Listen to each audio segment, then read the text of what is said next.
Pagpalain kayo sa bagong taon na ito. Hindi lamang po sa pagsalubong ng bagong taon, kundi sa buong taon ng 2014. Amen po? Pakisabi niyo sa katabi niyo ganun din. Ayan, parang ayaw niyo. Ayaw niyo bang mapagpala yung katabi niyo? Alam niyo ho, tuwing nagbabatian ho ng bagong taon, lagi ko po napapansin ito, na para bagang yung Happy New Year ay para lamang doon sa pagsalubong. Hindi ho yung para sa buong taon. Alam niyo, ang hangad ng Diyos sa tao niya ho, for God's people, He wanted them, or He wants them to be blessed. Naintindihan po natin? Kasi I was, again, reading, kunyari, for example, si Job, when I was meditating si Job. Si Satan, gusto niya tayong saktan, gusto niya tayong pahirapan. Pero si God, gusto niya tayong pagpalain. Amen po? Kaya nga ho, nung matapos ng pagtagumpayan ni Job yung pagsubok, God blessed him double. Diba? Doubled of what he had in the past. Kaya ho ang Diyos ho, ang hangad niya ho, maging masaya tayo. Noon akala ko sa Diyos, gusto niya malungkot tayo eh. Hindi ho totoo yan. Alam niyo kung babasahin niyo po yung Mateo, Kabanatang 5, the first preaching of Jesus Christ to His people, blessed. Laging puro blessed, blessed. Alam niyo po ba yung literal translation nun? Oh, how happy is the man. O yun agad ang binigay niya agad yung sikreto ng pagiging masaya o pagiging punong-puno ng galak. Amen po? So, pakibatiin niyo ulit yung katabi niyo ng manigong bagong taon. Sabi mo, pinagpalang bagong taon ang para sa iyo. Okay ba yan? Yan. Okay, good. Ngayon, gusto ko lang pong malaman. Sino sa inyo ang aming pong bisitang nakaparito ng sa kauna-unahang pagkakataon? Meron po ba? Oy, praise God! Praise God! Oy, praise God! Praise God. Welcome to CCF. Alam niyo po, dahil kayo po'y mahalaga sa amin, dahil una-una, mahalaga kayo sa nag-imbita sa inyo. Kaya sila excited na daling kayo rito. Dahil mahalaga rin ho kayo sa amin, dahil mahalaga kayo sa Panginoong Diyos. At dahil po kayo'y mahalaga, meron kaming inihandang bagay para sa inyo, na para after the service, pwede niyo pong bisitahin yung aming pong welcome center.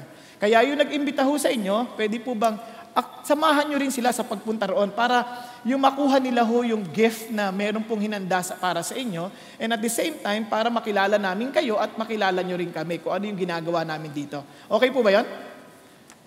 Okay lang po ba? Pasensya na kasi nagre-reflect ko yung ilaw sa salamin ko eh. At hindi ko masyado kayong makita. Anyway, kaya encourage ko kayo. Now, kung naalala po ninyo, kanina in-announce po yung Holy Land Tour. Ano ho? Ito po ay gaganapin sa Marso, I think sa March 30 to April 13. So ini-encourage po namin kayo to really allow and tell your friends, especially if they haven't known Jesus Christ yet, ito po ay napakagandang pagkakataon for them to see yung goodness po ng Diyos at yung kanyang faithfulness sa kanyang salita. Kaya we encourage you, si Pastor Peter will lead this trip. Kaya kung meron po kayo, mag-ipon na ho kayo kung kinakailangan. Kung gusto nyo po, kung wala ho kayong pera, benta nyo yung bahay nyo. Pero ini-encourage ko kayong makasama rito. Ipag-pray po ninyo ng mabuti. O kaya hindi lang kayo, yung mga kaibigan ninyo na alam nyo namang naghahanap sila ng bakasyon, ng pagkakataon at kaya naman nila, ito po yung napakagandang pagkakataon. Kasi tiyak ako na hindi sila magsisisi pag nakasama sila sa paglalakbay na ito. Ngayon, paalala lang po, anong meron tayo bukas? Wow, mukhang parang hindi pa tayo nagsisimula, nanghihina na kayo ah. Prayer and fasting. Alam nyo, exciting po ang prayer and fasting. Sa totoo lang, ibang tao, pag sinaisip na yung prayer and fasting, natatakot na ho sila. Sa marami naman po, exciting po ito. Alam nyo kung bakit exciting to, mamaya ipapaliwanag ko ng kaunti. Pero exciting ito because this is a chance for us to really focus on God. Kasi ang fasting is not in the absence of food. It is in the presence of God. And in God's presence, there is fullness of joy. In God's presence, there is peace. Yun ang pangako niya eh. So ito po ay magandang pagkakataon to start the New Year. Alam nyo, nabasa ko lang kamakailan, tawan-tawa ko, iba-iba pala ang pag-celebrate ng New Year. Sa Denmark, for example, binabato nila yung kapitbahay ng mga plato para daw umalis yung demonyo. Talaga, binabato nila. Oh. Sabi niya, ba't kaya ganun? Pinadaw magsalayas tayo. Yung iba naman, sa ibang bansa naman, hindi ko alam kung Puerto Rico yan, no? Tinatapon naman yung tubig sa bintana para daw magsialis yung mga demonyo. Sa atin naman, pinapaputukan. Tama ba? Nagpapaputok tayo para magsilayas yung demonyo. Eh, ang problema, nasa labas nagpapaputok, nagpasukan sa bahay. Kaya ang daming mga tao, buong taon, ang gulo ng buhay nila. Parang kasi lahat ng demonyo nagpasukan sa loob. Naghahanap sila ng katahimikan. Di ba? Kaya ini-encourage ko kayo, para hindi sa magitan ng paputok o anuman, ang totoong kapayapaan ay nandoon po sa katunayan at katibayan ng Diyos sa buhay po natin. Okay po? Kaya napagandang pagkakataon yun na tayo po'y maghanda para sa prayer fast. Nakatanggap na po ba kayo ng booklet? Lahat kayo meron. Sino pong wala? Ayan, kung wala ho kayo, hingi lang ho kayo sa usher mamaya paglabas ninyo. Okay po?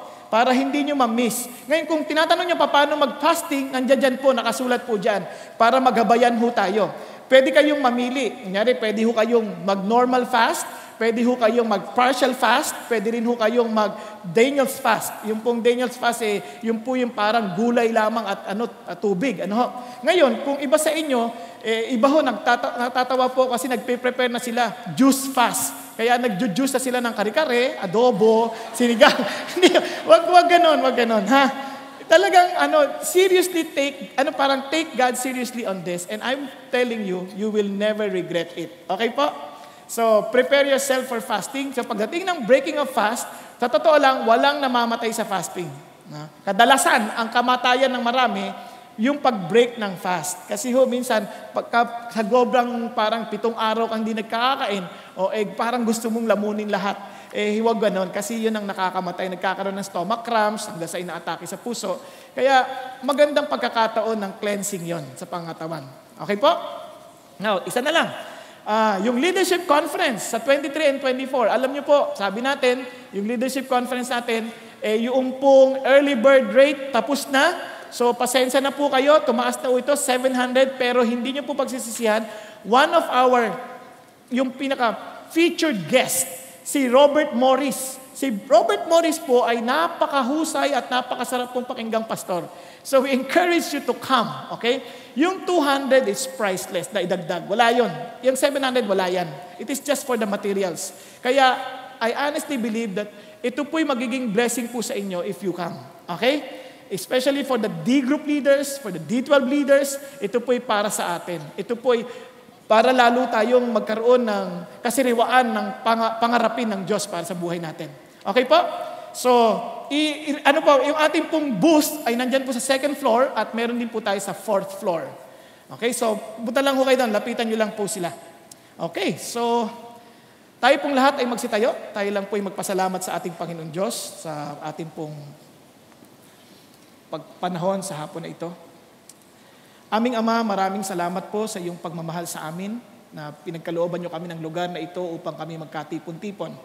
At pangako ninyo, aming Ama, na kapag 2 o 3 nagtipon-tipon sa pangalan ninyo, kayo po'y nasa kalagitnaan nila. Panginoon Diyos, kinikilala po namin ang presensya niyo sa aming kalagitnaan. At hinihingi po namin ang lahat ng galang, pagsamba, na karapat-dapat sa inyo ay sa amin pong igawad. At Panginoon, nanilikluhod kami sa iyong harapan. Tinatanghal ang iyong pangalan. Salamat din, Panginoon Diyos, sa mga bisitang dinala ninyo. Hinihingi ko aming Ama na tunay na tulungan niyo sila, sambahan niyo sila. Ipahintulot ninyo, Panginoon Diyos, na makita nilang kabutihan ninyo sa aming tagpo na ito. At dalangin namin anumang problemang daladala nila, aming Ama, kayo po ang tumulong sa kanila at tunay na kalingain sila at pahintulutang magtagumpay sila, aming Panginoon Diyos. At sa kanilang pakikinig, sa bawat isa sa amin, sa aming pakikinig sa salita ninyo.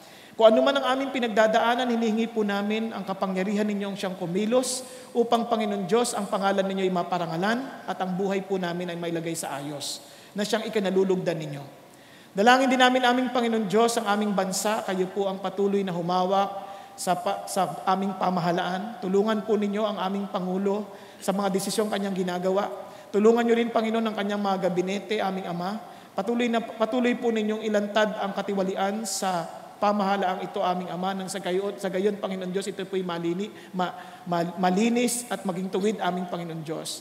Batid ninyo, Panginoon, ang korupsyon na nagaganap po sa pamahalaan. Tiningi po namin, O Diyos, na wag lamang po silang mabunyag, kundi sila po ay malitis at kung kinakailangang makulong ay gawin po ninyo alang-alang po sa katwiran para sa bayang ito. Salamat, Panginoon, it is your desire, Father God, for your righteousness to prevail in this country. And I pray na talagang ang hustisya po ninyo ay magawad aming Panginoon Diyos para, Panginoon Diyos, ang katwiran ninyo ay lalo pong mapalaganap. Gayon din, Panginoon Diyos, hinihingi po namin, kami pong bilang mga anak ninyo, and we claim ourselves to be your followers, O God, I pray, that they may see, Father God, the righteousness that you want this country to have. That we may be the first people, Father God, to show this righteousness, O God. Kaya ipahintulot niyo, Panginoon, na tunay na ang malasakit sa bayan namin ay ilagay niyo sa aming puso. Gayon din, Panginoon, ang pagsunod sa batas ay tunay maging makatotohanan sa amin. Salamat po muli, aming Ama, sa iyong pagmamahal at hinihingi po namin na malayang kumilos ang banal mong Espiritu sa aming kalagitnaan ngayon. At hinihingi po namin, O Diyos, na yaon lamang kalooban ninyo ang maging ganap. At ilayo niyo kami, Panginoon Diyos, sa anumang kapahamakan at patuloy niyo pong ipahintulot ang kalwalatian ninyo ang siyang maging ganap sa aming kalagitnaan. Salamat po, aming Ama. Hinihingi ko lang din po, Panginoon Diyos, pagalingin niyo po si Pastor Peter, palakasin niyo ang kanyang pangatawan, at dalangin ko, Panginoon, na pagkaingatan niyo po ang kanyang pamilya, at gayon din, Panginoon, ng bawat pastor dito sa CCF, aming Ama. Salamat po sa ngalan ni Kristo Jesus, ito pong aming dalangin. Amen. Amen. Praise God. Tayo maaari nang maupo. Now, gusto ko lamang pong medyo diinan ng konti natin. Ano po? Why do we need to fast? Bakit kailangan to? Is it a tradition o naging kasanayan na lang natin sa CCF? Hindi po. Because unang-una sa lahat, God expects us to fast. Sabi ng Bible, when you fast. He didn't say, if you fast. Sabi niya, when you fast. Bakit? It is part of the discipline that God wants us to exercise para lalo po nating maintindihan na we are totally dependent on God. Alam niyo kung bakit? Kasi po ito lang po nagdaang season. Ano po? Marami tayong nakain. Halatang halata po sa akin. Ang dami ko ring nakain. Halos lahat ng puntahan kong pagsalitaan, hindi sila pumapayag na hindi ako kakain. Siyempre, pag hindi mo naman din pinagbigyan, ayaw mo ring maging katisuran. Tama po ba? Ngayon, ganun pa man, minsan, hindi na tayo mag-enjoy sa bagay sa buhay. Ang dali nating mawalan ng satisfaction. Sa una, parang excited tayo for something, and eventually, parang nagiging kasanayan na lahat. Pero alam niyo po ba yung fasting will help us to feast with the simple things of life. Yung bang pag pinyari yung mga bata, pag nasanay na, bigyan mo ng, yung mga walang pera, bigyan mo ng piso, sobrang saya. Pero yung mga may pera na, yung sanay na may pera, bigyan mo ng piso, parang, ano yan? Ba't mo binibigyan ng piso? Kaya, no? Pero pagka yung walang-wala, bigyan mo. Pero pagka yung, kunyari yung tayo, kung kumikita tayo ng mga tig-100, 1,000, bigyan mo ng 5,000, ang saya-saya. Naalala ko po yung mga karpintero po namin, ito lang hong New Year. Bago magtapos ang taon, pinuntahan ko po at nagbigay po ako, pinag-pray ko na kaunti lang ang pumasok. Kasi sabi ko, Lord, kung sino lang nandoon, yun lang bibigyan ko ng pagpapala ninyo. Ganyan, no? Maliit lang mo halaga, liit lang. Pero nung natanggap ho nila, sobrang saya ho nila, parang tuwan-tuwa ho sila. Sabi, thank you ho. Pero sabi ko, yung maliit na halaga na yun, minsan pag natanggap mo na, ikaw nasanay kang may pera, bigla sabi mo, ito lang? Nako niyo po? Because sometimes God will allow us and God commanded us to fast so that we would be brought back to the simplicity of life. Naked was, kumbaga sabi ni Job, hubad tayong pinanganak, hubad din tayong mamamatay. Yung bang simpleng buhay, maging masaya tayo. Amen po? Dati ho, pag nakaupo kayo, di ba, naalala nyo yung plastic pa upuan natin? Parang hirap-hirap. Ngayon siguro, pag paupuin kayo ulit doon, parang, ay, ayaw mo na, kasi mas masarap na yan eh, di ba? Diyan, pag nakasandal ka, ang dali mo makatulog. Noon, ang hirap eh. Di ba, naalala nyo? Kaya, yung fasting will remind us to feast instead of to fast. Di ba? Kaya yung fasting will teach us once again the simplicity of life. Now, let's continue. Jesus fasted. Jesus exemplified that He fasted. Hindi lang yon. The early church fasted. If you read the book of Acts, all of them fasted. As in, yung mga Christians, bahagi ng kanilang Christianity yon. Fasting makes us sensitive to the leading of the Holy Spirit. Alam niyo yung buhay yun natin, alam niyo kung meron tayong privilege sa Diyos, is for us to walk with the Spirit of God. At yung Holy Spirit really speaks to us. Kanya lang, pag sobrang abala tayo sa maraming bagay at marami tayong pinagugusto sa buhay, hindi natin siya marinig. And yung time natin to fast, to forget muna, to set aside everything, and to lay everything at the very feet of Jesus, it helps us and makes us sensitive to the leading of the Holy Spirit. Ngayon, ito pa po napaganda. Fasting brings about personal and national spiritual revival. Isipin po ninyo, hindi lang tayong pinagpapala, it affects the whole nation. And fasting promotes intimacy with God, and fasting is good for our health. Okay ba yun? Alam nyo, advice po ng maraming sa medical experts. Sabi nila, yung prolonged fast is good para po for cleansing ng katawan. Okay po? Pansin niyo po, ang daming mga sakit ngayon, ang daming nagkaka-cancer, dami. Kasi yung pagkain mo natin, kailangan nun, yung katawan natin, kailangan din ng pahinga yan eh. Kailangan din niyang maglinis. Okay po? Now, you might think, baka may sakit ako, Brother Bong. Di, tanong niyo muna sa doktor niyo. Baka mamaya, mag-fasting kayo at ikamatay niyo yan, sisihin niyo pa ako. Okay? Tanungin niyo yung doktor niyo, you don't need to be legalistic. Yung fasting naman, hindi naman limited lang sa food. You may fast from watching TV. You may fast from Facebook. You may fast from whatever is hindering you in communing with God. Okay po? Yung lang mag-chismis, i-fasting nyo na yan. Ibigay nyo na yan kay God. Di ba? Ito, tingnan nyo ha. Kung nyo kung kaganda, itong New Year, maaaring sabi sa atin, ano kayong gagawin natin for this year? Ano kayong sasalubungin natin? You want to know? Spend time with God. Kasi fasting, ito sabi, tingnan nyo, sa Acts chapter 13, this was emphasized, sabi, while they were worshiping the Lord, look at the words, fasting is not just not eating or parang setting aside what we love to do. Fasting is a time for us to worship God. Kaya sabi niya, the Lord and fasting. Look at the words. And they were worshiping the Lord and fasting. The Holy Spirit said, look at the words, the Holy Spirit now began to speak to them and say, set apart for me Barnabas and Saul for the work to which I have called them. Importante yan. Alam niyo po, bilang nyo, as you are fasting, the Lord will speak to you and the Lord will direct your path. A path that will give you guarantee of safety, a guarantee of fulfillment, a guarantee of satisfaction in life. Kasi ilan sa atin, ang dami natin ginagawa sa buong taon, tapos pagdating sa ending, parang, tama ba itong pinaggagawa ko? Parang lumipas na naman ng ilang araw. Na parang yung kanta nung parang tumakip silim na naman para matutulog ka. Ito na naman ba? Ano to, mag-iintay na lang ba ako ng kamatayan? Ano ba talaga nangyayari sa buhay ko? Have you ever experienced that? Kaya I challenge you to really spend time with God and speak to God. Ito pa po, tingnan niyo pong napakagandang sinabi ng Panginoon. And when they had fasted and prayed, laid their hands on them and they sent them away. Before they ministered, they asked God. They waited for God's instruction. Hindi sila basta punta ng punta. Basta hinintay nila talaga yung Diyos to be upon them. Okay po ba yun? Pagpasok nyo ulit sa eskwelahan, it's good for you to be with God. Pagpasok nyo ulit sa trabaho, it's good for you to be with the Lord. Yun yung mag-i-encourage sa atin. Yun yung magbibigay sa atin ng motivation. Okay, tingnan nyo po sabi ho ni Edith Schaefer, listen to this. Is fasting ever a bribe to get God to pay more attention to the petitions? No. 1,000 times, no. It is simply a way to make clear that we sufficiently reverence the amazing opportunity to ask help from the everlasting God, the creator of the universe, to choose to put everything else aside and concentrate, look at the words, on worshiping, asking forgiveness, and making our request known, considering His help more important than anything we could do ourselves in our own strength and with our own ideas. Napakagandang paalala sa atin. Next, sabi niya, prayer is reaching out after the unseen. Fasting is letting go of all that is sin and temporal. Fasting helps express, deepen, confirms the resolution that we are ready to sacrifice anything, even ourselves, to attain what we seek for the kingdom of God. Pag-isipan nyo, when you try to picture the image that you want to have for 2014, what kind of image do you have? Yung ba yung temporal lang? Minsan yung fear ng tao, ayoko na ng New Year kasi ano kayo mangyari? Baka magkasakit na ako, tumatanda na ako eh. Baka magka-cancel ako, baka maghirap-hirap ako, magka-problema ako. Come on guys, if you belong to Jesus, allow Him to replace whatever you're thinking, the negative thoughts that you have with the faith that comes from Him. Naintindihan po? Ang dapat ang isip natin, itong 2014, another opportunity to serve the Lord. Another opportunity to accomplish what God wants me to do. And I'm telling you this, hindi kanya iiwan at pababayaan. Hello?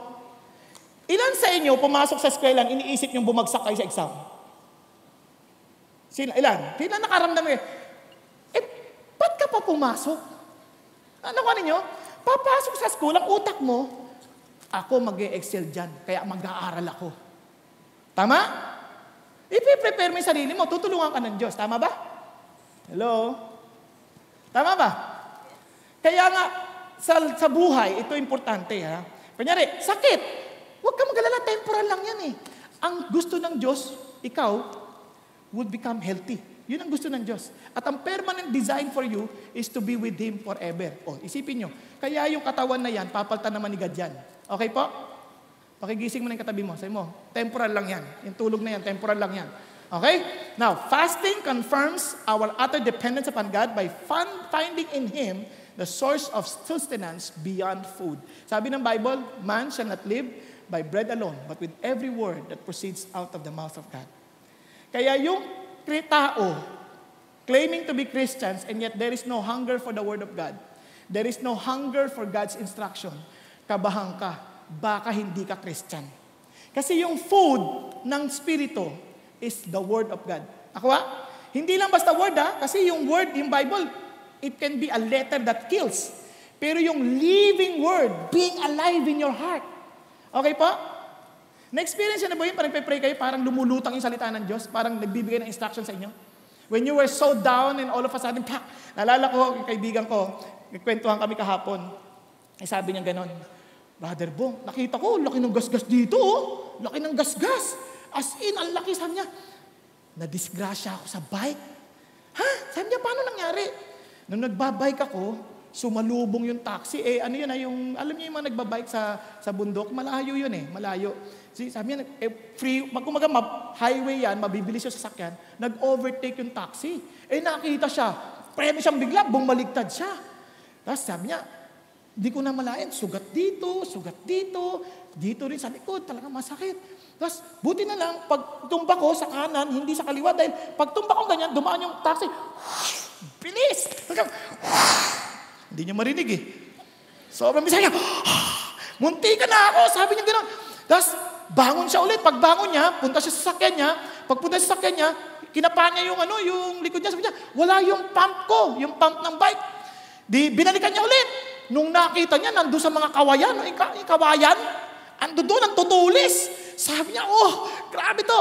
Di, hindi niya alam gagawin. Sabi niya, Lord, hindi niya nararamdaman pa yung sakit kasi yung adrenaline mataas pa Di ba? Pagdating nung gabi, isipin niyo, 24 ng gabi nangyari, 24 ng hapon Pagdating ng 25 ng gabi, in pain, hindi makatulog. Ganyan, hindi makatulog, may gigisip. Alam mo, yung thoughts, pasok na yung demonyo. Yan ang buhay ng tao. Pag wala kang sustenance ng food from the Word of God, tapos ka. Pasok yung demonyo. Walang Diyos. No, hindi ka makatulog, no. Hindi inggit ka ngayon sa mga taga 3 p.m., tulog sila, di ba? Sabi niya, di ka makatulog, no? Ganyan siya, sabi niya, di ka makatulog. Tapos, bangon siya. Pray siya. Binuksan niya yung Bible. Sabi niya, Lord, nasan ka? Bakit ganon? Hindi yata kayo totoo Sabi niya, ilipin niyo pagbasa niya ng Bible, kinausap siya ng Diyos. Lutang na lutang, sabi niya ganon. Sabi niya, ano ka ba, nandito ako? Di kita iiwan. At biglang sabi niya, Lord, ang sakit ba't ang sakit? Hindi ako makatulog. Kasi parang wala nga ang Diyos Sagot sa kanya ng Diyos, nung nasaktan yung anak ko sa krus, bago ipako, mas matindi pa dyan. Kaya yung sakit mo, wala yan. Pag sabi ng Diyos sa kanya, bigla ho siyang nakalma, nakatulog na parang baby. Grabe, no? Ibig sabihin, nakatulog siya na mahimbing. Kasi kinalma siya ng Diyos na ibig sabihin, sagot ko yan, yung sakit, wala na. Hindi niya, andun yung sakit, siyempre. Pero during that time, ng kanya, napatulog siya ng Diyos. Why? Because what we need is not the external things to sustain us. It is the fact that the Word of God is alive, working in your heart. Okay ba yun?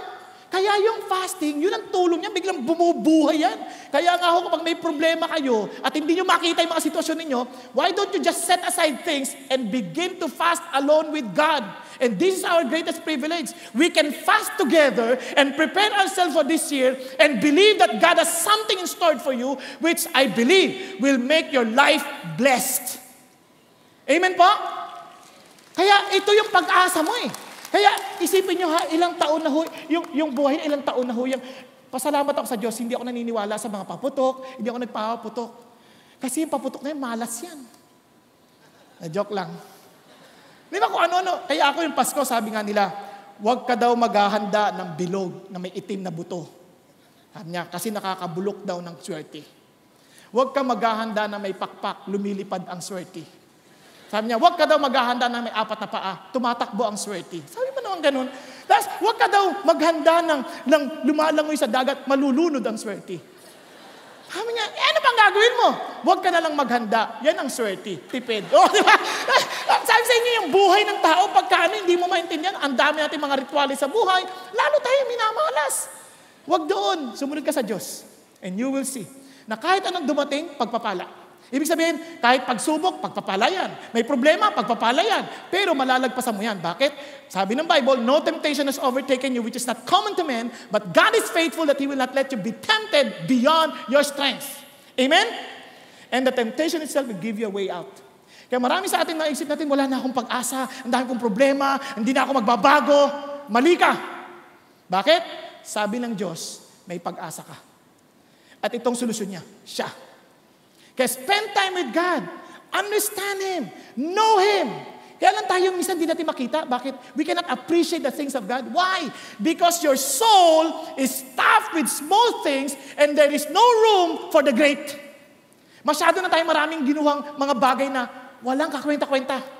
At yung nakakalimutan tayo, yung pinaka-importante na wala sa atin. Naintindihan po? Bakit? Temporary things that are very obvious. Wala yan. Temporary lang yan eh. Unahin mo yung bagay na hindi nakikita. Amen po? Okay. Hindi yan ang ating topic ngayon, ha? Ano lang yan?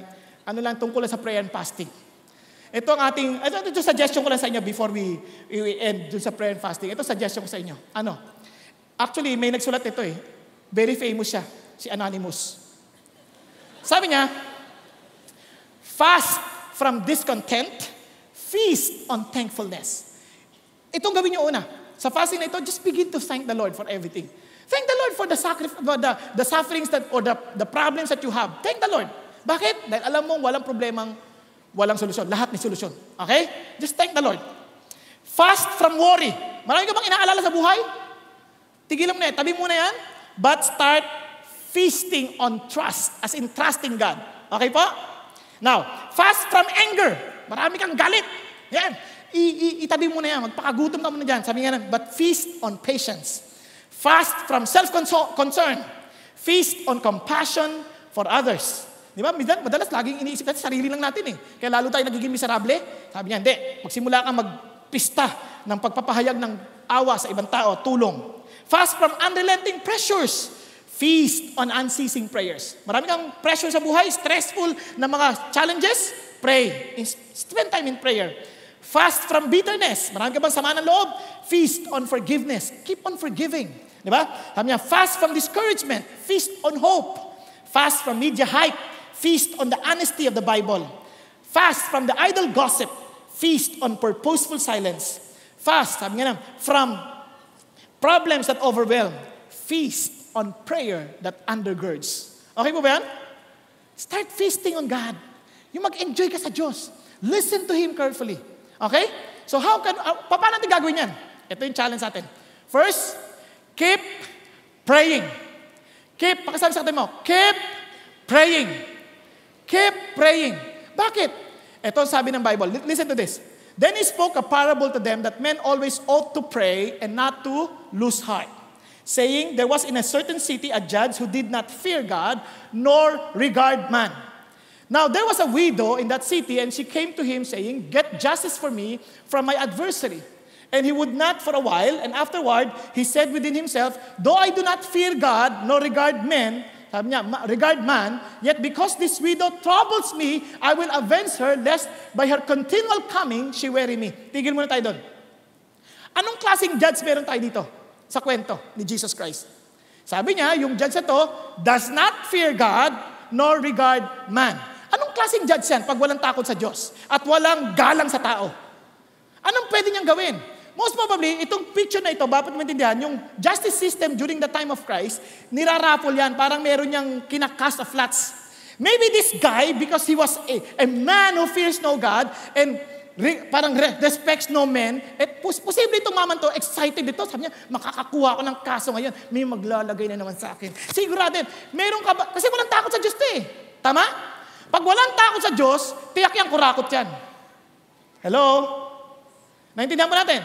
Pag walang takot sa Diyos, tiyak yan mandaraya yan. Tama ba? Hello? Naintindihan natin? Wala naman takot sa Diyos yan eh. Tiyak yan pagka walang takot sa Diyos, tiyak yan gagawin niya yung mga bagay na wala naman siyang galang sa ibang tao. Tama? Kayo po ba, pag may takot kayo sa Diyos, mandadaya pa kayo? Siyempre makita nyo, kahit wala nakakita, kita ko ng Diyos. Tama ba? Pag walang takot sa Diyos, gagawin niya kahit anong bagay. Pero ito, tignan niyo pa, pero meron pong isang widow. Alam niyo yung widow sa panahon ni Jesus, nung panahon na yan, madalas yung mga widow na yan, parang outcast yan. Yung parang hindi pinapansin. Kumbaga walang pakinabang dyan. Kanya lang, yung widow na to, maaring dinadaya siya, no? Dinadaya siya. Dinadaya siya ng kanyang, may kaaway siya kaya siya lumapit sa husgado. Kung lumapit siya sa hukom, sabi niya nun, sige na, ano sabi nung hukom? Kahit na wala akong galang sa Diyos at wala akong galang sa tao, pagbibigyan ko na to. Bakit? Siguro itong mamang itong tinasabi ni Jesus, itong sabi niya, the Lord said, hear what the unjust judge said. Ano sinabi niya? Dahil sa kulit nito, kasi yung kulit-kulit ng babae, siguro araw-araw ay buti sana yung hukom natin dito tahimik Tama ba? Merong nasa harap. Sa hukom din ang panahon yung sigawan yung palakasan ng boses. Ngayon talaga pag ako naman. Biro niya ang ingay niyan, sabay-sabay. Hindi ka makakatulog ng ginagawa mo ngayon. Mahihirapan ka. Sorry. Tulog ka lang ulit. Kasi may ingay yun, ang gulo yun. Nag-uunahan sila, they outshout each other. Kasi sabi niya, ako na, ganyan. Nag-uunahan sila. Sabi nung judge, ang kulit siguro ng babae ito, lagi punta ng punta. Judge, bigyan mo ako ng justice. Judge, ako naman, judge. Siguro nakikipag-unahan pa Alam niyo yung mga matatandang widow, minsan, di ba, ganon, makakukulit. Judge, senior citizen ako. Judge, ako na. Sabi nung judge, ang kulit naman nito. Baka masaktan pa ako sa ginagawa itong alin na ito Sabi niya, sige na, pagtatanggol kita. Yun ang sabi, no? Hanapin, sundin nyo. And shall God not avenge His own elect who cry out day and night to Him? Though He bears along with them, I tell you that He will avenge them speedily. Nevertheless, when the Son of Man comes, will He really find faith on the earth? Alam niyo po ba, yung konteksto nito, para maintindihan niyo lang, nung tinuro ni Jesus ito, ang una niyang tinuturo was about His second coming. Itong sabi niya, and as it was in the days of Noah, so will be else in the days of the Son of Man. They ate, they drank, they married wives, they were given in marriage, until the day that Noah entered the ark, and the flood came and destroyed them all. Ang sabi niya ulit, tingnan niya, I tell you, in that night, there will be 2 men in one bed, one will be taken, and the other will be left. Sabi niya, 2 women will be grinding together, the one will be taken, the other left. Yung bang pagbabalik ng Diyos? Ang sabi niya, 2 men will be in the field, the one will be taken, and the other left. Ano siya sabi ito? This was the second coming. Then He opened His mouth, telling them about the parable. Bakit? Kasi alam niyo po, as the coming of the Lord is drawing near, let me tell you this, yung tao, lalo pong palala ng palala. Yung tao, lalo pong palayo ng palayo sa Diyos. Bakit? Kaya nga, maraming tao, maraming isip na, ang tagal naman ng Lord dumating. Maybe to some of us, we are already getting discouraged and say, ang tagal naman ni Lord. Parang ayaw ko na mag-pray. Kasi ang tagal naman yan dumating Ang challenge dito is not that God wants to, parang sinasabi niya, oh Lord, kailangan kulitin mo si Lord, parang sumagot siya. Hindi ganon. Ang sinasabi ng Diyos, kung yan ngang unjust judge pinakikinggan niya yung makulit na ikaw pa, na ito yung Diyos mo, hindi naman yan unjust. Yan naman ay full of justice, full of love, full of compassion. Palagay mo, hindi ka niya pakikinggan when you are crying in your room and you are praying to God wholeheartedly, sincerely and say, Lord, tulungan mo naman ako sa problema ko. Lord, kailan ba ako makakatakas sa tukso na ito? Lord, kailan ba ako makakaalis sa problema na ito? Lord, kailan ako makakaalis sa vision na ito? Lord, kailan? Sa palagay mo, hindi ka pakikinggan ni God? If you are truly honest and say, God, pagod na po ako. Kailan po ako magkakaroon ng totoong liwanag sa buhay? Kailan po ako magkakaroon ng layunin sa buhay? Kailan po ako maayos yung pamilya ko, yung asawa ko, yung mga anak ko? Kailan? Tulungan mo naman ako. Don't you think God doesn't want you to have a good family life? Hello? Pag-isipan ninyo. Gusto ng Diyos, maayos ang pamilya natin. Siya nga nagsabing, huwag mong ihiwalay ang asawa mo Ayun ang divorce. Kaya yung mga bata, takot tayo, baka maghiwalay yung magulang natin. Kung nananalangin ka sa palagay mo, hindi ka pakikinggan ng Diyos? Kung sakaling hindi pa sinasagot ng Diyos ang panalangin mo, don't you ever forget this. God cares for you more than you care for yourself. Naintindihan po? Marami tayong problema. Minsan, hindi niya agad sinasagot kasi inihahanda niya yung ating mga puso sa pagtanggap ng sagot. Kaya tanong ni Kristo, tinan niyo yung kanyang challenge, will He find faith like that of a widow when He comes? Yung bang hindi ka titigil pa rin magtiwala sa Diyos? Kasi alam niyo kung bakit? Yung faith at saka yung prayer, magkatabi yun. Hindi yung pwede, inseparable yun. Kung talagang nananampalataya ka kay God, nagpe-pray ka. Okay po ba? Hello? Kamusta ang prayer life mo? Be honest. How much time do you really spend praying? Pag-isipan nyo. Isipin nyo to Just imagine yourself that God will deal with you according to the time you spend with Him. Kunyari, i-deal ka ng Lord. Kung gaano oras na ibibigay mo. Kunyari, kung sa umaga pa lang, Lord, magpe-pray ako mamaya 4 o'clock. Gisingin mo ako Mag-aalarm ka. Bilang ka. Lord, mamaya na. 5 minutes. Tulog ka naman. Lord, 5 minutes more. Lord, late ako. Sorry, Lord. See you later. Tapos ganyan naman si Lord. Ikaw naman ngayon magpe-pray. Ikaw may problema. Lord, may problema ako. I'm busy. Okay? See you later. Isipin mo if God will deal with you according to what you do to Him. Type mo? Kunyari lang. Natutulog ka habang nagsasalta siya. Ikaw naman tulugan niya. Lord, please. Anto ka. Hindi. Ako naman, hindi mo ako Diyos, pwede ka matulog. Just imagine God is speaking to you. Okay? Just imagine. Minsan, hindi nga natin binabasa yung Bible niya Hindi natin natitignan yung word niya Hindi natin tinitignan Nakakalimutan natin. Teka muna, anak, gusto kitang kausapin. I want to give you instruction. I want to guide you. Pero, walang time Busy. Hello? Paano kaya ako sabihin ng Lord?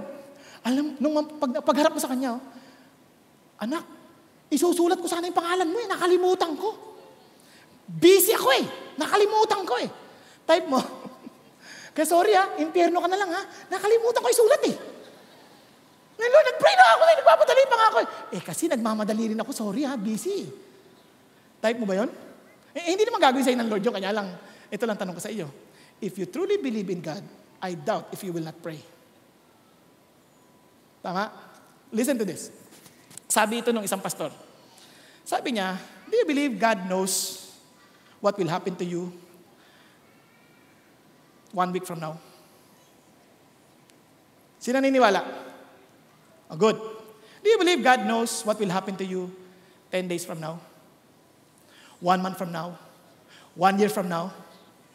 Kaya sabi ng Lord, kaya ka mag-pray. So we can discuss. Minsan kaya tayo tinatamad mag-quiet time. Kasi isip natin magbasa. Alam ko na ito, nabasa ko na ito Ang dahil ko na nabasa. Mali ka. You pray and read the scripture because God will guide you based on what He's telling you. Based on His words. Naintindihan po? Hello? Pakikalabit mo yung katabi mo. Ano sa palagay mo sinasabi ni Lord sa'yo? Kaya yung bagay na yon challenge po sa atin yun kasi ito po ang dali natin makalimot. Kaya alam niyo po, ito lang. Meron pong isang reliyon na pupugutan ng ulo pag di ka daw nag-pray. So they had to pray 5 days, 5 times a day. 5 times Pe-pray yan.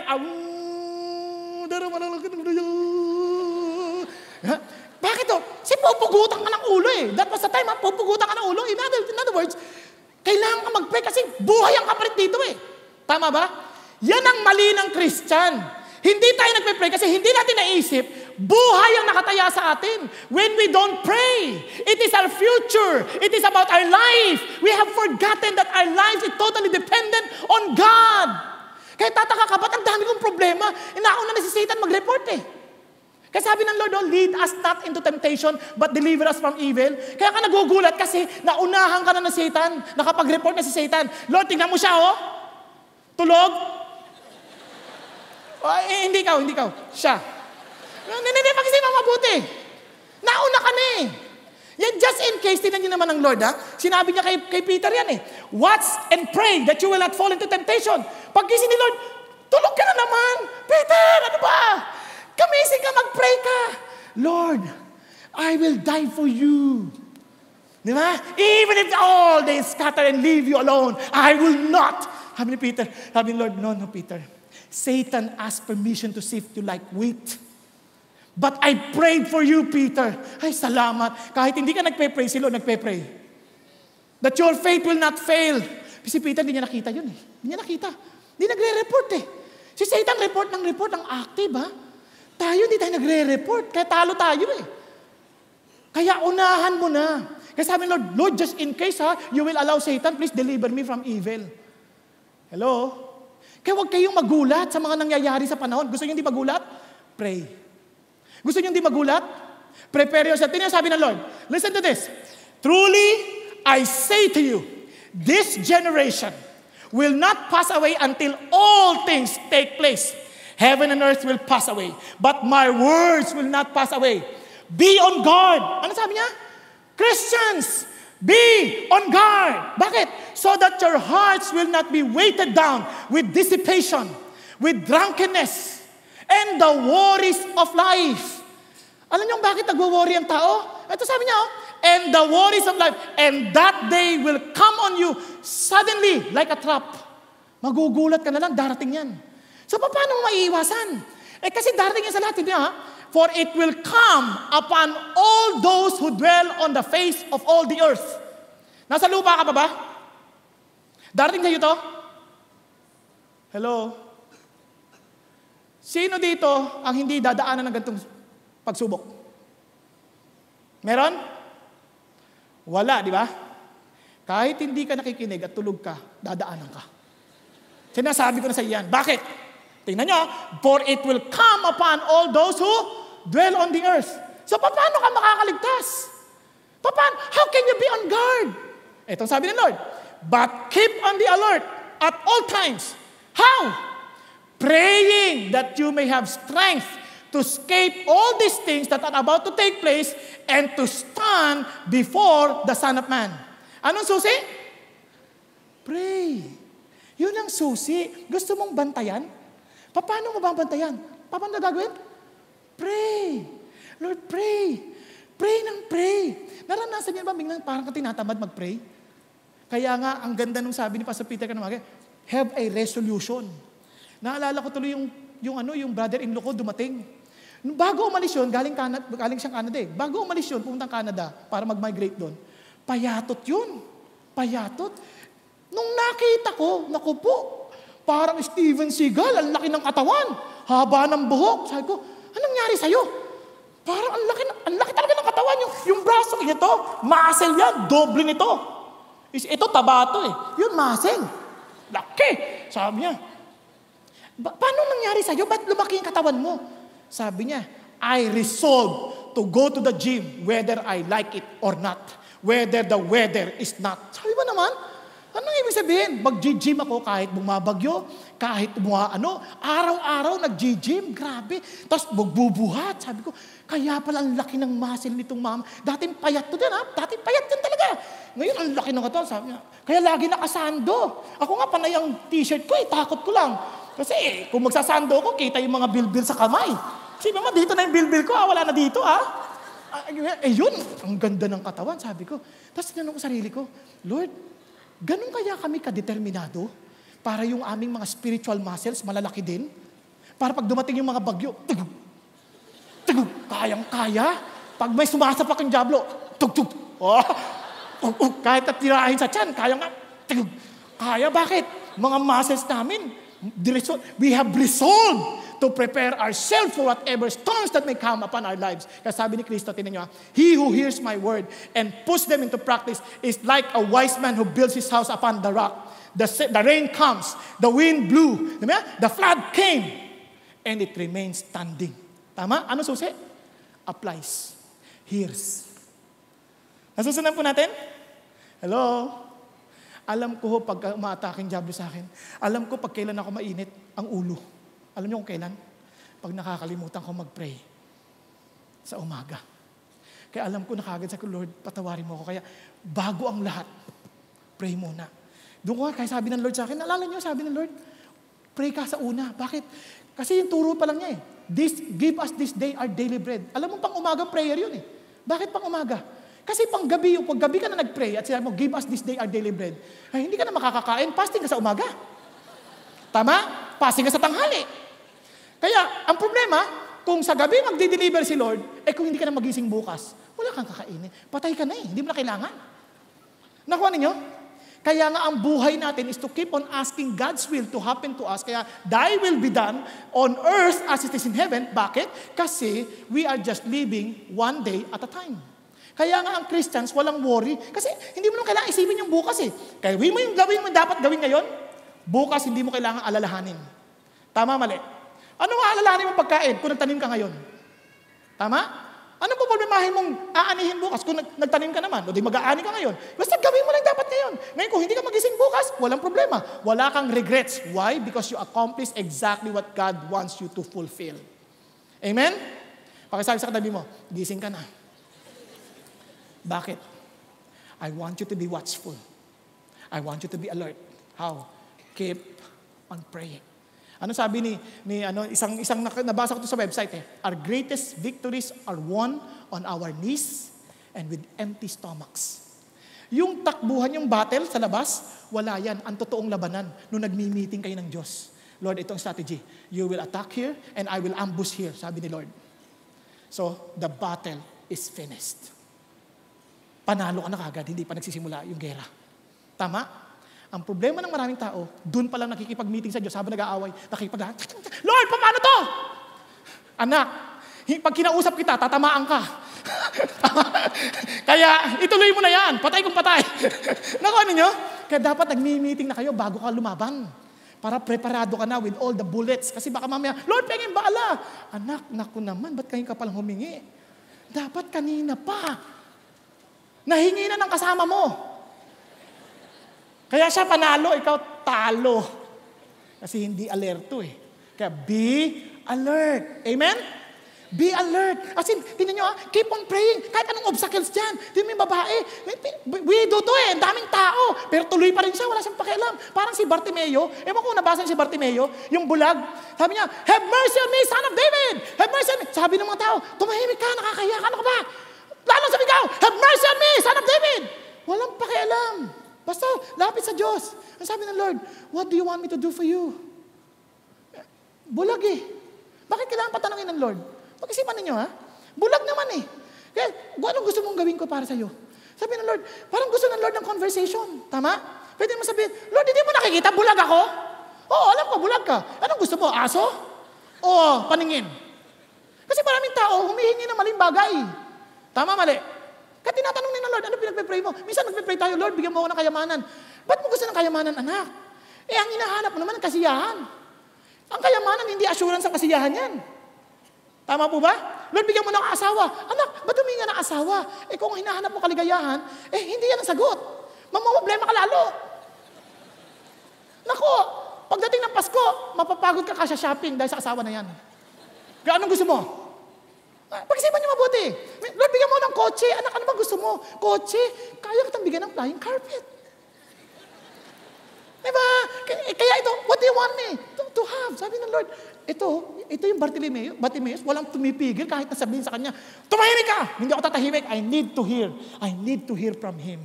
I need to have an audience of Him. I need Him more than anything. Kahit patahimikin mo ko, hihingi pa rin ako sa Diyos. Isipin ninyo, when Daniel was asked to stop from praying or else he will be thrown into the lion's den, Daniel chose to still pray because he understand that his life is not dependent on the lion. It is dependent entirely on God. Amen po? Paano kaya kung tayo na hindi na pagpe-prayin? Ang taong lagi nagpe-pray, hindi mo na mapipigilang hindi mag-pray. Bakit? Kasi lagi siya, enjoy niya ng laging kausap si God. Tama, mali? Tingnan nyo, yung mga taong hindi sanay mag-pray. Pagkakain, ay, sarap nito! Pero yung nagpe-pray, kasubo pa lang, oh, Lord, thank you sa pagkain na ito. Naalala ko, may kasalan po akong kinasal Di, yung lechon, kainan. Di ako naman po, kakain ako pray ako, Lord, salamat po sa lechon na ito. Sabi Lord, huwag mo kainin yan. Ha? Lechon to, Lord. Nakangiti sa akin ng baboy. Sabi ng baboy, gano'n Sabi niya, huwag mo kainin yan. Bakit, Lord? Di kakain na sila. Ako hindi ka makain. Sabi niya, Pastor, kain kayo. Hindi na ho. okay lang po ako. Ito lang po ako, gulay po ako ngayon eh. Di ba? Di ganyan, no? Alam nyo, the following day, lahat sila nagtatae. Ako hindi. Sabi, Pastor, ang palad mo, hindi ka kumain ng lechon. Kami lahat, tinamaan. Ganun ba? Kaya pala nakakita yung lechon. Lagot ka kayo. Sabi ka nun. Sabi ng Lord, be watchful. Amen po? Kaya relax ka. Kaya pag sanay ka, pray ka nang pray. Tama? Tingnan nyo si Paul. Sample ni Paul, ha? Colossians. For this reason also, since the day we heard of it, we have not ceased to pray for you and to ask that you may be filled with the knowledge of His will in all spiritual wisdom and understanding. Sarap, grabe, sabi ni Paul, hindi ako tumigil at panalangin ka. Hindi ako tumitigil. Ibig sabihin, this guy is really a guy who understands that the life of any individual is dependent on God's grace.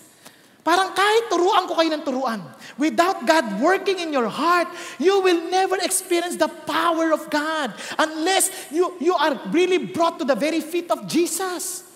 Yung asawa nyo, mababago ba yan? Hindi mo kailangang baguhin yan eh. Minsan akala natin mababago yung asawa natin, sisigawan natin, ano ka ba? Gusto mo pa? Gusto mo yung asawa mo sasubmit? Hindi. Anong gagawin niya? Kukuha ng bato. Ano? Sige, lalaban ka. Ha? Sige. Kaya mapapansin yung mga babae, kala mo sino ka, ha? Ganyan. Tapos yung lalaki naman, cobra ka na, ha?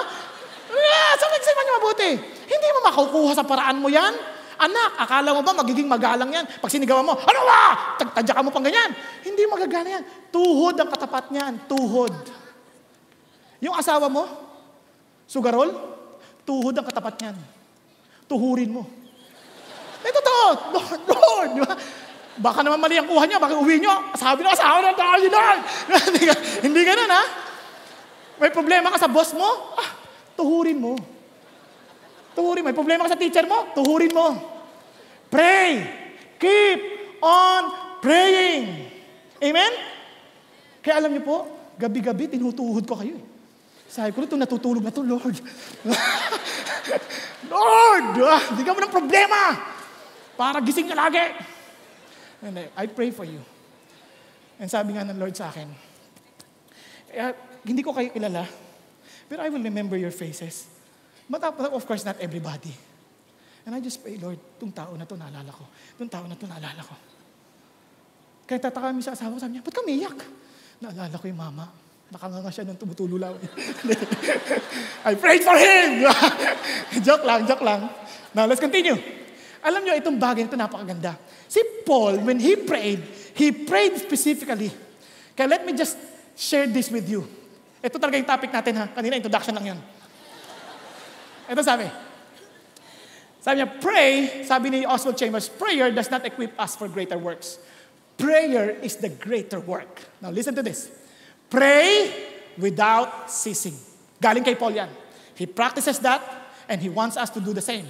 In everything, give thanks, for this is the will, God's will for you in Christ Jesus. Now, paano to? Now, tingnan natin, ha? Remember this, pray for what matters most. Don't just pray, Lord, bigyan mo siya kotse. Hindi mo ganun. Pag-pray mo yung pinaka-importante. Kaya sabi ni Paul, this is the prayer of Paul. To know God's will and wisdom for spiritual understanding, obedience and fruitfulness, to increase their growth in the knowledge of God, and to be strengthened and joyful through trials. Now, listen to this. Kaya, para madali niyong maalala, naku, sandali na lang to, tigpa 5 minutes lang to. Una, remember the word way. Pray the right way. Okay po ba yan? Bakit? Una, the will of God should be our priority. Pag nagpe-pray ka, yung kalooban ng Diyos ang hingin mo. Hindi yung, Lord, bigyan mo ako ng asawa, Huwag ganun. Lord, bigyan mo po ako, Panginoon Diyos. Kung ano yung kalooban mo. Kung gusto mo ako mag-asawa, salamat. Kung ayaw mo ako mag-asawa, salamat din. Yung kalooban mo, not my will, but thy will be done. Naintindihan po natin? Kasi yung will ng Diyos, yun ang perfect. Yun ang pleasing, yun ang acceptable. Hindi yung will natin. Yung will ng Diyos. Kaya yung will ng Diyos, tinan mo, for this reason, we also, since the day we heard it, do not cease to pray for you and to ask that you may be filled with the knowledge of His will in all wisdom and spiritual understanding. Kasi maraming tao po hindi na alam kalooban ng Diyos eh. Hindi na alam ang gusto ng Diyos para sa kanilang buhay. Tingnan niyo po ang hangad po ni Paul, sabi niya, kasi itong will ng Diyos, if you know and you understand His will, even your prayers will be in accordance to His will. Now, if it is in accordance to His will, ano sabi ni John? Now, this is the confidence that we have in Him. That if we ask anything according to His will, He hears us. Now, sabi nga nun, and if we know that He hears us, whatever we ask, we know that we have the petition that we have asked of Him. Kaya, tinan nyo ha, kunwari, dati may girlfriend ako. Malabo yung ginagawa namin. Hindi ko alam paano ko i-break. Sabi ko, Lord, alam ko masama to. Tulungan mo ako. Palagay mo, will ng Diyos? Yes, kasi it is His will for our sanctification. Because our body is not meant for immorality. Tama? Tama po ba? So pray ako, Lord, tulungan mo ako. Hindi ko kaya ito. Alam niyo kung anong nangyari? Nawala siya. Yung isa naman, tinagbuhan ko na. Sabi ko, Lord, hindi ko na kaya. Nung nakita pa nga ako, sabi niya, napakawalang niya mo. Sabi ko, Sabi ko, sorry. Kahit na ano yung emosyon na meron ako, ang importante yung kalooban ng Diyos. Tutulungan ka niya. Amen? May bisyo ka na parang, Lord, kailan ako matitigil sa bisyo? Just keep on coming to God. Because when you pray according to His will, kaya alamin nyo sa Word of God, ano bang gusto ng Diyos? Anong gusto ng Diyos? Asawa mo, galit na galit ka. Ito asawa ko. Sa laging lasing. Tapos kung ano pinipray mo, Lord, sana may stroke siya. Ano ka ba? Huwag ganon ang pag-pray mo, Lord, makilala ka niya. Pag-pray mo, ano bang kalooban ng Diyos? Bigla sabi ng Lord, anak, ang kailangan mo, hindi siya kailangan maglasing. Ang kailangan mo, mag-submit ka. Kaya siya naglalasing kasi bungangera ka. Ganon ba? Kasi pagdating pa niya, tapos kukuha ka ng Bible, sabi ng Bible, ito ang sabi ng Bible. Kaya maglalasing na lang siya para makabawi rin siya. Ito rin ang sabi ng San Miguel. Ito sabi niya. Bawi na kayo, away ka ng away. Pero kung nagsasubmit ka, at pagdating niya, sweetheart, pahinga ka na, parang lasing ka eh. Ano kita ha, mamasahin kita, tsaka pupunasan kita ha. Sa susunod dyan, biglang matatanggalin pagkalasing niya ha. Anong nangyari sa asawa ko? Ba't ang bait nito? Sweetheart, kumain ka na ba? Parang hindi ka pa kumain eh. Kaya minsan magtataka kayo, ba't yung asawa, ba't ayaw umuwi? Kasi pray ka ng pray, Lord, sana umuwi siya kagad. Hindi, huwag mo pag-pray yun, pag-pray mo, Lord. Ang kalooban mo, mag-submit ako at makita ka niya sa buhay ko. Palagay ko, uuwi na agad yan. Tama, mali. Naalala ko yung pulis, tuwing uuwi yun, lasing eh. Tatadyakan yung pinto, pag! Yung aso, tatadyakan, pag! Tatakbo, aso, kawawa. Hindi alam gagawin, no? Yung babae, hindi rin, malabo din ang utak, hindi alam kalooban ng Diyos. Buti na lang, nakakilala sa Panginoon yung mama. Pinag-pray ng kasama sa opisina eh. Naging Christian. Umuwi ba naman ang aga, hindi lasing ha? Hindi lasing, pagdating niya ganyan, hinahabol siya ng aso. Nagtataka, sabi niya, bakit itong aso ko kinahabol ako? Aso ko to. Kasi nagtaka yung aso bakit ang bait na nito? Hindi na nananadyak.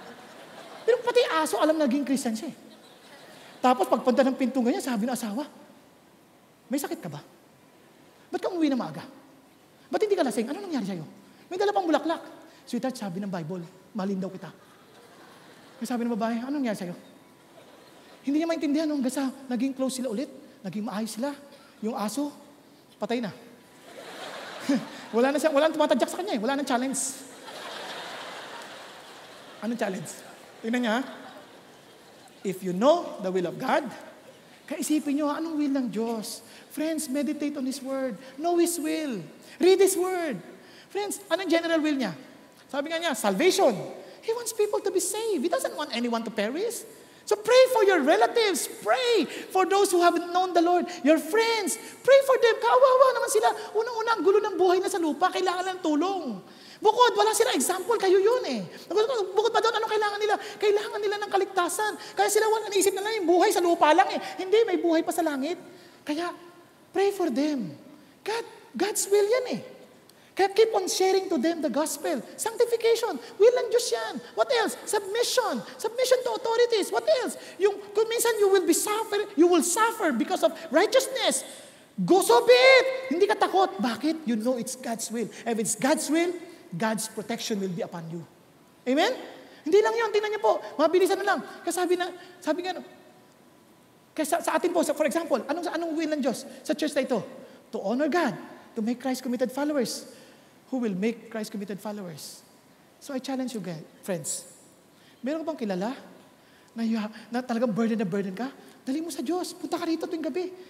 Bukas, meron tayong gathering ha? 7 o'clock. Every night yan. Every 7 o'clock. Bukas for 1 week, we will be praying together. I encourage you to come. May problema ka sa boss mo, dali mo dito. Lord, Sabi mo, Lord, kailangan na mag-submit sa boss ko. Hindi ko kaya eh. Very unreasonable. Tulungan mo ako. Come to God in prayer. Why? Bakit? Will ng Lord kasi yun eh. Tutulungan ka niya.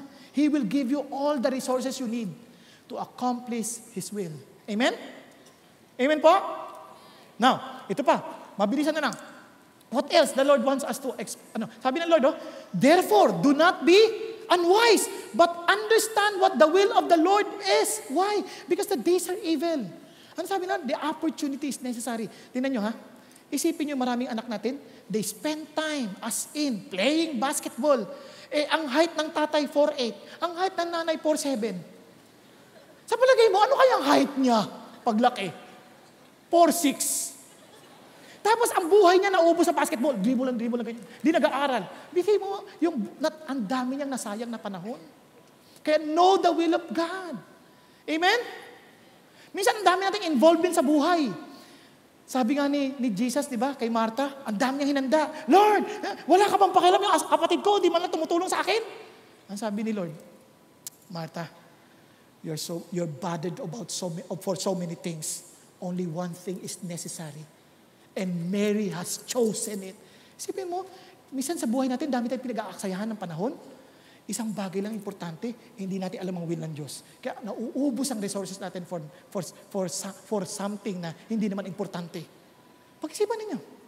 Kunyari, pag alam niyo yung will ng Diyos for your life, for example lang, alam ng Diyos yung will, alam mo? For example, nalaman ko yung will ng Diyos. Imagine, I was an accountant for a long time. Ang sabi ng Lord, hindi yan ang buhay mo. I want you to be with me and preach the gospel. Di lahat ng resources ko ngayon, hindi na nag-aaksaya. Lahat na ginugugol ko para sa bagay ng ministeryo. Di sayang. Nasusundan po. Biro nyo, noon akala ko, hindi ko kaya magsalita. Takot ako eh. Talaga naman hindi ko kaya. Bulol ako. Hanggang ngayon, narinig niyo pa yung pagkabulol ko. Tama ba? Lumalabas. Pero sabi ng Lord, hindi ko importante yung bulol ka. Kasi akala nila, sabi kasi nila, you want to know the will of God in your life? Know your strengths. Hindi. Know God's heart. Kasi hindi ko strength magsalita. Matatakotin ako.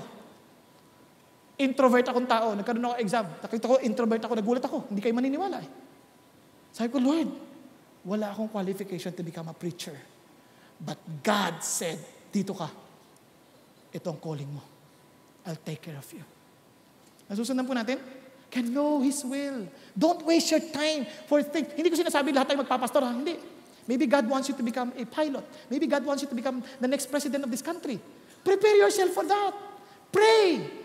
Diba? Maybe God wants you to become a congressman. Pray. Prepare yourself for that. Don't waste your time playing basketball when God wants you to become a congressman. Naintindihan niyo yung sabihin? You can spend to prepare yourself with fitness, but not necessarily doon sa bagay na hindi naman kailangan. Baka na magkabali-bali pa buto mo. Naunawaan po? Nasusundan po natin. Maaaring gusto ng Diyos, maging artist ka. Parang, yung bang, ikaw yung susunod ng Michelangelo. Prepare yourself for that. And parents, pray for God's will for your children. Hindi yung parang pipilit nyo, kailangan, mag-engineer ka. Ha?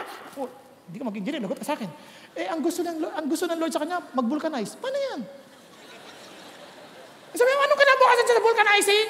Malay mo maka-invento siya ng gulong na hindi na kailangan vulcanize. Nakuha ninyo? Ang mahalaga, alamin yung kalooban ng Diyos that you will not spend time as in for nothing. Don't waste your days. Don't waste your time. Understand God's will. Secret, the fear of the Lord is the beginning of knowledge. But fools despise wisdom and instruction. Start fearing God. Understand that He has a life for you. Sabi ng Lord, look at this. The secret of the Lord is with those who fear Him. And He will show them His covenant. Naintindihan po? You want to know what God wants for you? Fear Him more than fearing men. Desire for Him more than anything else in the world. Number 2, ito yung prayer ni Paul. Act according to His will. Don't just know His will, but live it out. Act out. Whatever God reveals to you, sabi niya, that you may walk worthy of the calling, fully pleasing Him, being fruitful in every good work and increasing in the knowledge of God. Wow! Yung design ng Lord, He wants you to be fruitful. Sabi na, you did not choose me, but I chose you that you will bear much fruit. God wants you to be fruitful. Don't ever believe the lies of Satan na hindi ka magiging fruitful as other people are. Hindi. You are called to be fruitful. Gusto ng Diyos maging mabunga ang buhay mo. Pakisabi mo sa katabi mo, gusto ng Diyos maging mabunga ka. Sabihin mo, huwag masyadong malakas yung hangin kasi hindi ka nagsasalta matagal eh. Mahihilo yan. Kaya pag tatakas siya, gumagano siya, na-explain. Sabi niya, gusto ng Diyos maging mabunga ang buhay mo. Kaya nga sabi niya, not only in every good work, sabi niya, and increasing in the knowledge of God. Alam niyo, kaya nagwo-worry yung maraming tao, hindi nila kilala ang Diyos. But the moment you experience God's reality in your life, tingnan niyo, si Abraham, paano niya nakilala si God, Jehovah Jireh, that God provides? He was willing to give his precious son, Isaac, to the Lord. Doon niya lang nakilala si God. Hanggat hindi mo ginagawa yung bagay ng Diyos na halang mong bitawan lahat, hindi mo malalaman. Paano malalaman si Peter na kaya niya palang lumakad sa tubig? Hanggat kaya niyang give up yung bangka eh. Sabi niya, Lord, kung talaga ikaw yan, palakarin mo ako. Anong ginawa ni Peter? Hakbang siyang ganyan. Sabi niya, di ka rito. Yung sabi ni Lord, di ka rito. Imposible, yes. Pero sabi ni Lord, alika rito. Kasi Peter, lakad. Oh. Sabi niya, wow. Oo nga, hindi ako lumulubog. Sabi ni Lord, isa pa. Nakaapak ka pa sa bangka. Wala sa Bible yan, ako lang nagdagdag. Paghakbang niya ngayon, tingin niya siya kay Lord. Oh. Tingin siya, nakakalakad. Oh. Bakit? Kasi gusto ng Lord, Peter, fruitful ka eh. Pero tingin ka, bitawan mo yung mga paraan mo at sundin mo yung kalooban ng Diyos. Amen po? Gusto mo makita yung magiging mapapangasawa mo? Bitawan mo sa Diyos. Lord, may asawa o wala, ikaw ang kaligayahan ko. Magugulat ka. Sinabi yan ng isang babae, nakwento ko na sa inyo noon. 52 years old na siya, sabi niya, Lord, widen my world, narrow my bed. Wala na siya, masaya na siya, single, masaya na siya. Ang sabi ng Lord, no, I will widen your bed. Ha? Mag-aasawa ko? Oo. Bigla ba naman may nanligaw? Sino ka ng 52 years old? Tapos makita mo, parang teenager, kaganyan-ganyan pa lalakad. Grabe. Bakit? Kasi si God, totoo sa kanyang kalooban. Nasusundan po natin. Kaya tanong ko sa inyo, have you given yourself to the Lord? Kaya sabi ng Bible, walk worthy of the Lord, fully pleasing Him, being fruitful in every good work. Yan ang pag-pray natin. You want to know what to pray for me? Pray that I will always understand the will of God. Pray. Ganun din sa katabi mo, pray that He will always understand the will of God. Pray that we will all walk worthily according to His will. Amen?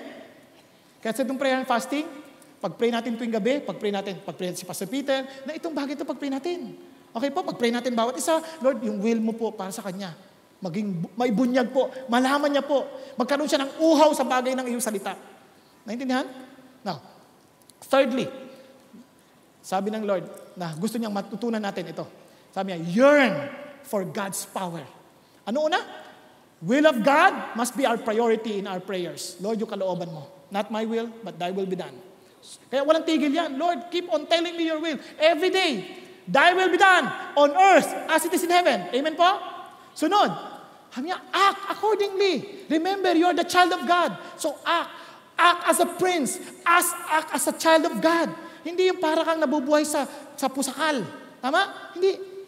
Anak ka ng Diyos. Okay? Now third, sabi niya, yearn for God's power. Kasi hindi madali eh. Ano sabi ng Lord? Strengthen with all might, according to His glorious power, for all patience and long-suffering with joy. Anong klaseng power binibigay ng Diyos? Tandaan niyo, according to His glorious power. Isipin mo, kapangyarihan ng Diyos yun. Anong test? Hindi po ibig sabihin, paglabas natin yan, pag hinawa kami ulo ng tao, tutugtog ganyan. Power! Walang ganon. Hindi ganon. Ang power, ano man dumating sa buhay mo, kaya mong sumaya. Kaya mong maging kalmado. Kaya mong magtiwala sa Diyos. Amen po? Kunyari, pinagalitan ka ng boss mo, parang, ano ka ba? Hindi ka ba marunong? Tanggal ka! Ito yung power. Lord, thank you. Sinarado mo yung pinto, magbubukas ka ng panibago. Amen? Hello? Yun ang laman mo. May cancer ka, stage 4. Lord, uuwi na ako sa inyo. Hallelujah. At kung sakali namang dudugtungan pa yung buhay ko, hallelujah pa rin. Yan ang power. Hello? Lapit yung bahay mo na embargo na. Lord, wala na kaming titirhan. Ang power, Lord, thank you. Wala man kaming tirahan. Ikaw ang aming silungan. Dahil sabi mo, hindi mo kami papapayaan. Magbubukas ka ng pinto. Tama? Naalala ko yan eh. Nung nabuntis yung asawa ko, sabi niya sa akin, akala ko lalaki. Nagpa-ultrasound. Ano, lalaki, babae? Kambal. Huwag kang magbiro ha? Hindi rin ako nagbibiro. Kambal. Umiyak ako eh. Sabi ko, Panginoon Diyos, ano papakain ko sa kambal na yan? Ako nga, hindi na makakain siya pa. Yung mga panahon na yun, umiyak ako talaga. Umiyak ako nang iyak. Ito yung power ng Diyos. Sabi ng Lord, hindi ko sila pababayaan. Ako ang may anak dyan, hindi isa yan. Akin yan. Alam niyo ho, after so many, 16 years old ang mga anak kong kambal, hindi sila pinabayaan ng Diyos. Naalala ko, in-enroll ko sila. Sabi sa akin, ang tuition fee dito, 50,000. Ha? Mapi-50 ako niyan. Kasi dalawa sila kambal. Pero alam niyo, hindi, pinahintulan ng Diyos. Nakapag-aral sila. Tapos nilipat sila ng Diyos. Kaya ang bait ng Diyos para sa kanila. Bakit? Hindi sila pinabayaan. Noon, pag sabi ng asawa ko, sweetheart, saan tayo magkukuha ng pang tuition fee? Relax ka lang. Sabi niya, kung walang dumating, paano? Di wag mag-enroll. Problema ba yun? Sino sabi kailangan magtapos sila kaagad? Siya nakakaalam. Di magsabit ka. Yun yung power. Yung alam mo, yung Diyos ang may control. Amen? Well, naalala ko, sabi ng asawa ko, yung anak natin, may sakit. Nahimatay, hindi ko alam gagawin ko. Relax ka lang. Iyak ako sa Diyos, like, Lord, kung kukunin mo na siya, salamat. Salamat din sa pagkakatiwala niyo sa akin kahit sa konting panahon. Biglang dumilat. Nabuhay ulit. Like, Lord, salamat po ulit. Power. Nakuha? Yun ang power. Bigo ka? Ito ang power. Babangon ka ulit. Why? The righteous man falls 7 times, but he rises up 7 times. Yun ang power. Ang power, hindi ka susuko. You will keep on praying because you know God is with you. Yun ang power. Let me end. Dahil wala tayong enough time. Ito, yung power will remind you of your inheritance, will remind you of who you are before God. Look at the words. Giving thanks to the Father who has qualified us to be partakers of the inheritance of the saints in light. Wow! Yun ang power. Yung isip mo biglang pupunta sa Diyos. At doon dahil alam mo yung Diyos ang buhay mo, wala kang takot. Yun ang power. Let me end. Let me end with this story. Dito po ako, sobrang encouraged po ako sa isang batang ito na yung tatay po niya, sukdulan ho ng sama. At ito pangyayari. Dito po ako magtatapos. Nung siya po ay nasa, sandalian po medyo, hindi ako sanay magbasa ho ng computer ngayon eh. Walang power.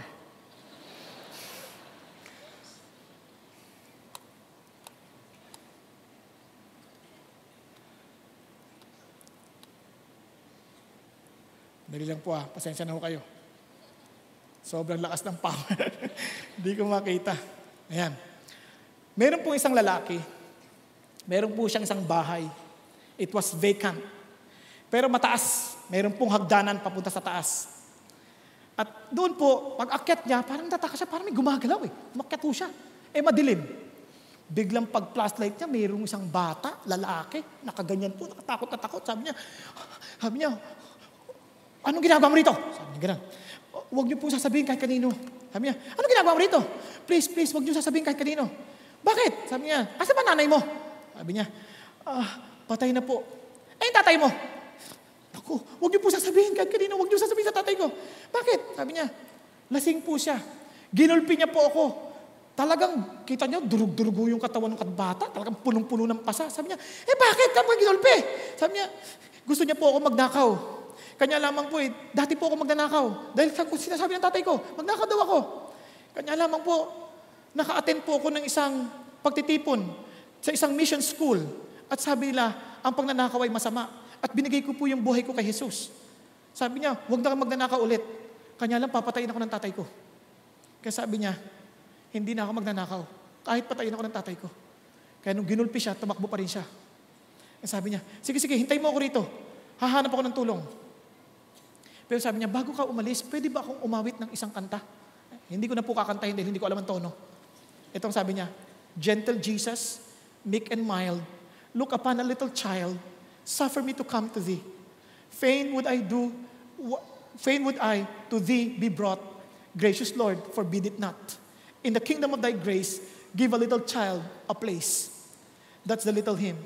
And say, Sir, Paalam. Sabi niya, sige, hintay mo ako dyan ha, babalik ako. Bumalik po, wala pang 2 oras. Makabalik na yung mama. At ano nakita niya? Hawak-hawak po yung batang dibdib niyang ganyan. At yung kamay niya nakahandusay na po. Namatay ho siya. Bakit? Yung power ng Diyos for him to look up to God and to even sing a hymn despite of all the pain that he has in his body. Dahil alam niya yung will ng Diyos. Sabi ng Lord, wag ka na magnakaw. Hindi na po, sa iyo na po ako. Even if my father will kill me. Yan ho yung hangad ng Diyos para sa atin. You want a blessed New Year? Keep praying.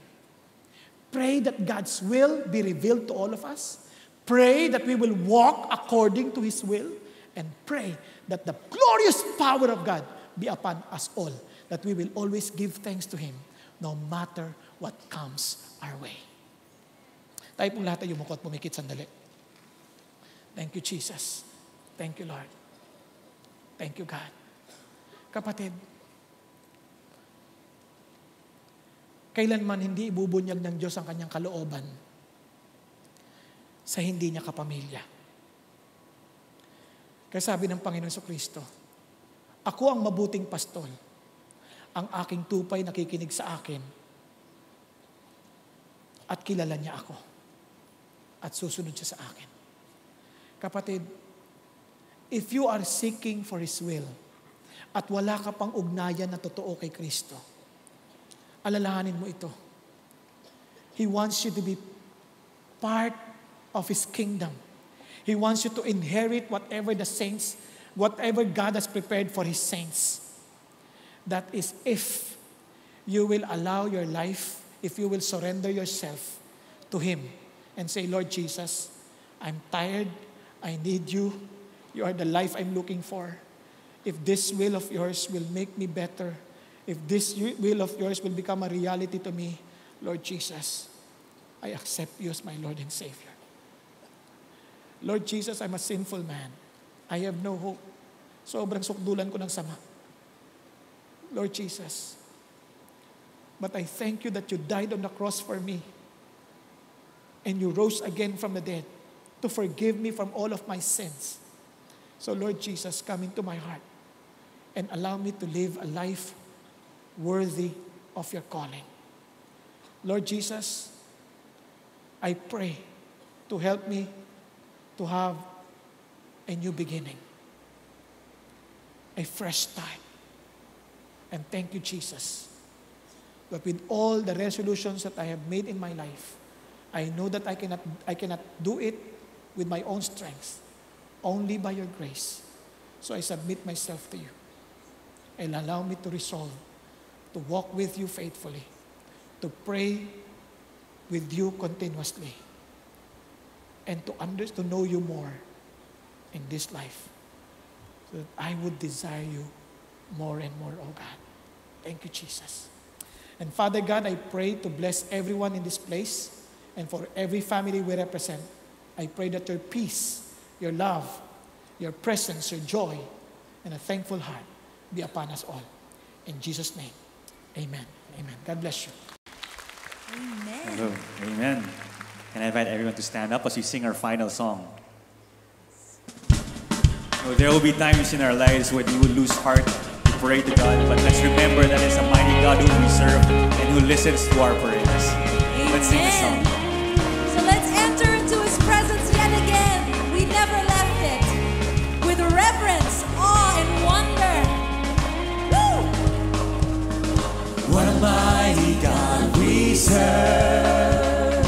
What a mighty God we serve. Angels bow before Him. Heaven and earth adore Him. What a mighty God we serve.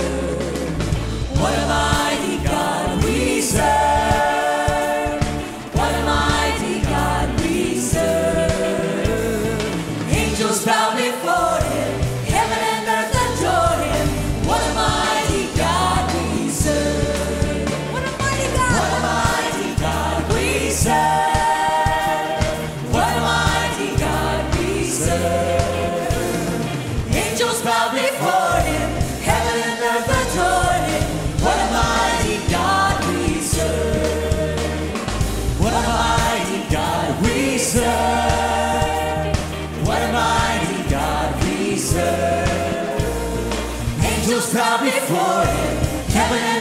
adore Him.